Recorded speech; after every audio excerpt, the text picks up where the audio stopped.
So this is a temporary pacemaker or a TPI. Indications are severe symptomatic bradycardia or heart block, especially after an acute MI. Any bradycardia which is unresponsive to atropine, or prophylaxis during any procedures which may induce bradycardia, like carotid stent. It is also used as a temporary bridging until permanent pacemaker can be placed.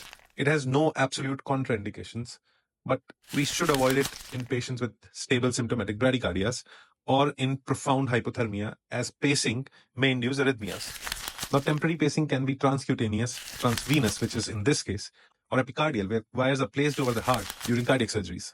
Complications can be failure to capture, undersensing, or oversensing, infections, especially with prolonged transvenous pacings, vascular access related complications like bleeding, arterial punctures, or pneumothorax. Or in worst case scenarios, cardiac perforations or tamponades. It can also induce arrhythmias if you pace it in the relative refractory period, where it may lead to VF or VTs. It may also be a cause of VTE or venous thromboembolism. Lead disenlargement may be another complication. Transvenous is where we insert a catheter through central vein, either jugular, subclavian, or femoral, guided by fluoroscopy most of the time into the RV apex, and we pace the right ventricle.